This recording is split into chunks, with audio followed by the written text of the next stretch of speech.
Todos hemos visto lo que está pasando en Israel y en la Franja de Gaza en los últimos días. En resumidas cuentas, el grupo Hamas, calificado por muchos países como grupo terrorista, atacó ciudades israelíes, secuestrando civiles y militares y matando salvajemente a hombres, mujeres, ancianos y niños inocentes. Muchos justifican el accionar de Hamas, pero lo que hace Hamas es injustificable, porque no son más que actos terroristas donde mujeres, niños y ancianos, judíos y extranjeros turistas lo están pasando realmente mal. Pero la otra cara de la moneda nos muestra que la contraofensiva israelita también se está llevando vidas inocentes, niños incluidos. Ahora bien, el accionar de Hamas no significa de ninguna manera que la causa palestina pierda sentido. No. Todo lo contrario. ¿Qué reclaman los palestinos? Ser reconocidos como un Estado en Cisjordania y Gaza, con capital en Jerusalén Este, y el retorno de los refugiados desde donde fueron desalojados por los israelitas, que ocupan territorio palestino.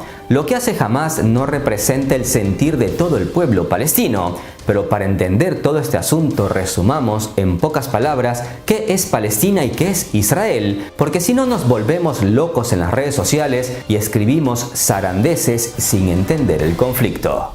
La región que hoy conocemos como Israel y Palestina casi siempre desde hace cientos y miles de años estuvo envuelta en conflictos y desestabilización al ser conquistada por algún reinado como los asirios o babilonios o algún imperio como el imperio persa, el romano, el otomano o el británico. Se cree que es justamente hace unos 2000 años durante el imperio romano, ya sabemos la grandeza que tuvo este imperio, es cuando los judíos se dispersan por toda Europa y medio mundo. Pero los judíos estaban condenados a sufrir porque allá donde llegaban también podían ser perseguidos y condenados al exilio.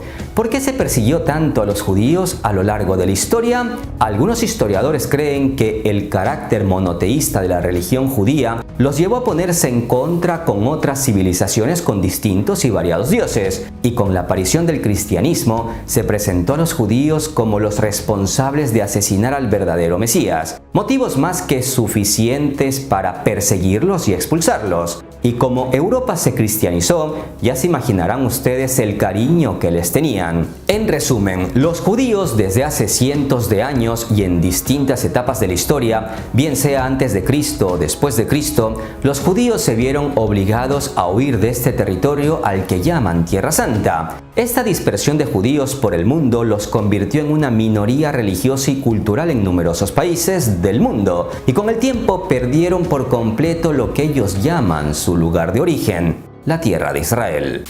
Pero esta región que muchos exigen denominar Israel, en la antigüedad no solo estuvo habitada por hebreos, sino por otros reinos, imperios y pueblos antiquísimos como los filisteos, que es precisamente de donde los palestinos actuales dicen proceder. Por eso no se puede decir que estas tierras le pertenecen exclusivamente a los hebreos. Sepan que a inicios de los años 1800 menos de 7000 judíos vivían en lo que hoy es Israel y Palestina, lo que representaba una minoría de menos del 3% de habitantes en estas tierras, porque la mayoría era árabe palestina, hasta que nace el sionismo, un movimiento político que apareció en Europa a finales del siglo XIX, donde intelectuales judíos y con mucho dinero, al ver que no tenían su propio país, empezaron a buscar la forma para crear una nación-estado para judíos y asentarse en un lugar concreto, preferentemente en unas tierras que para algunos es tierra de Israel y para otros es Palestina,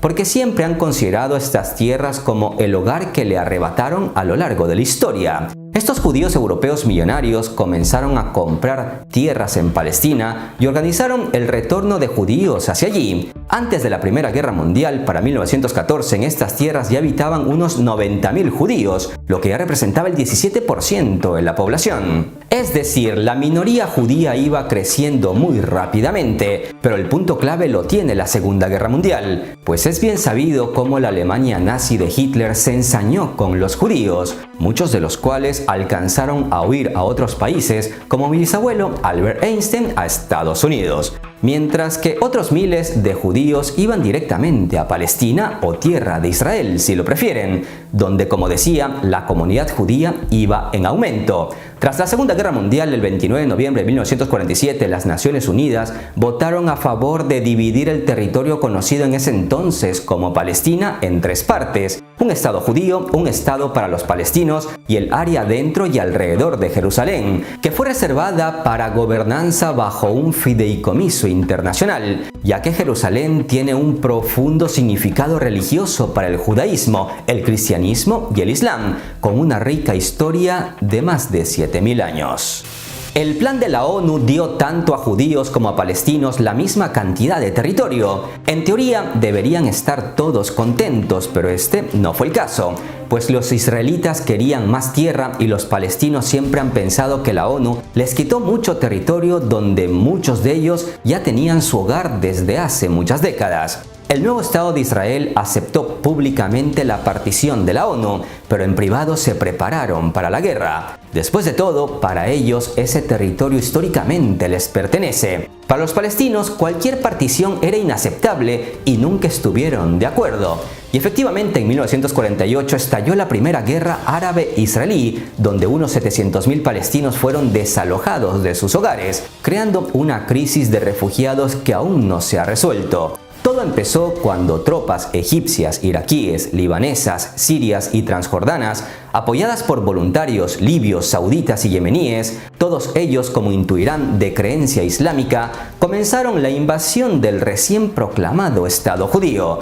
Lo que ellos no se esperaban es que Israel crearía inmediatamente después de formar un nuevo Estado las Fuerzas de Defensa de Israel, que a día de hoy son una de las fuerzas armadas mejor preparadas del mundo. La IDF, que es como se la conoce, fue creada a partir de unidades preexistentes del ejército británico, con experiencia en combate. El poder militar de Israel, que cuenta con militares bien preparados, así como con una fuerte financiación, no se puede comparar con la fuerza militar palestina.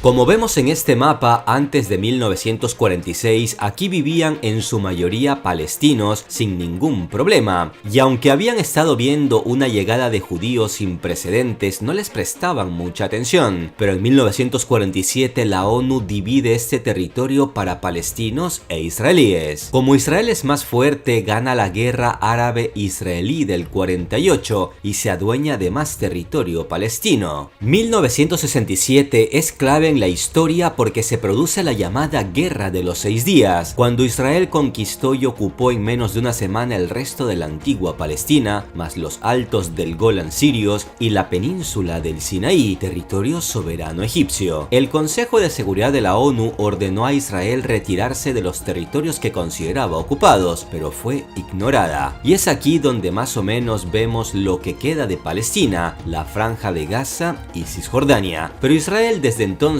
ha llevado campañas para desalojar a los palestinos de Cisjordania. Por eso en el último mapa vemos pequeños trocitos verdes palestinos, porque Israel ha ido desalojando a los palestinos. El problema es que mientras en otros países pueden vivir blancos, mestizos, negros, indígenas y asiáticos, cristianos, musulmanes o de otra religión, todos ellos en paz, en estas tierras parece que judíos y palestinos no pueden vivir en paz bajo un mismo país. Para muchos, el problema radica en el sionismo, que ve a Israel como una tierra solo para judíos, de ahí que le hagan la vida imposible a los palestinos. Hay que destacar que hay judíos que critican el sionismo y desean un país donde se acepten a todos, independientemente de su ascendencia o religión. Pero a estas alturas parece que lo mejor es crear dos estados separados con fronteras que se respeten entre sí.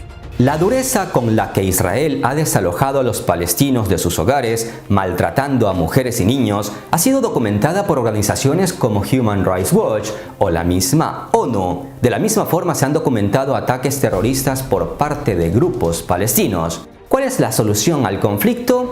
Pues para muchos es obvio. Lo primero que hay que hacer es establecer el Estado de Palestina y que toda la comunidad internacional lo reconozca. Actualmente 139 países reconocen a Palestina como Estado. ¿Quién no lo reconoce? Pues obviamente Israel, Estados Unidos y muchos compadres de estos como Canadá, Australia y media Europa occidental. Una vez que el Estado de Palestina sea reconocido con fronteras claras, hay que obligar a Israel a abandonar las tierras palestinas ocupadas, especialmente de Cisjordania.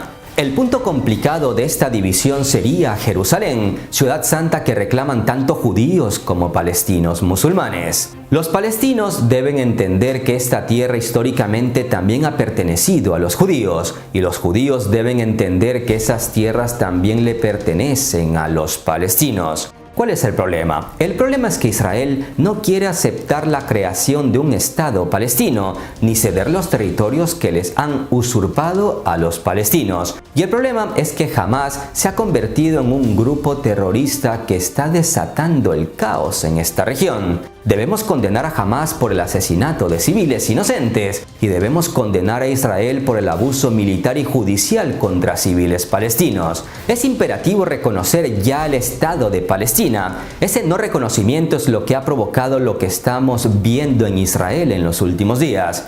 Si no se toman medidas, el asunto va a empeorar. Aparte de Hamás, que opera desde la Franja de Gaza, existe un grupo libanés al norte de Israel llamado Hezbollah, que apoya a Hamás y ya está entrando en acción en esta guerra. Y si Irán y Siria, además del Líbano y hasta Egipto, se suman a la guerra contra Israel, Oriente Medio se convertirá en una carnicería. Estados Unidos ya envió un portaaviones y todo parece indicar que estamos ante el inicio de algo mucho más grande.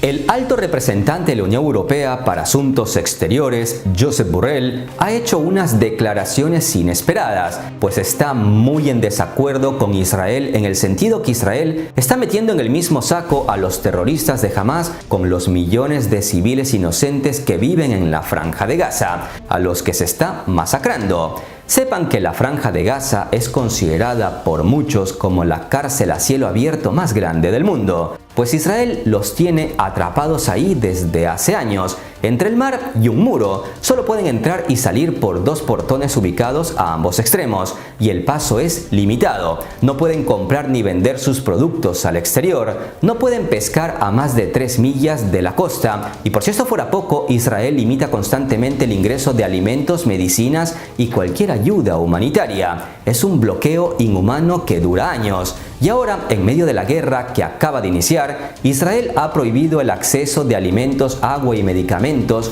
con lo que creará una crisis humanitaria sin precedentes en un pequeño territorio donde viven pobremente y bloqueados por Israel 2.300.000 personas. Escuchemos lo que dijo el alto representante europeo. We insist on that this has to be done according with humanitarian law, but the fact is that at that moment the casualties in Gaza are also increasing.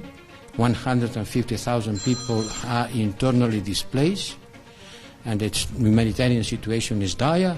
Israel has the right to defend, but it has to be done accordingly with international law, humanitarian law. And some decisions are counter this international law. Palestinian Authority is our partner. We don't deal with Hamas, but yes, we support and we deal and we work together with the Palestinian Authority. And not all the Palestinian people are terrorists. So a collective punishment against all Palestinians will be unfair and unproductive. It will be against our interest and against the interest of the peace. Muchos de ustedes conocen mejor que yo la historia de esta región, además de que es un tema del que ya hablamos en un video anterior con más detalles de impacto. Les dejo el enlace por si quieren ver la historia con más detalles. Si en algo me he equivocado, pueden hacer las correcciones necesarias en los comentarios. Como saben, yo evito hablar de conflictos y me meto más en temas de impacto económico. Así que me pondré en ello porque esto sin duda nos afectará a todos. Un abrazo de paz y esperanza a todos. Hasta la próxima.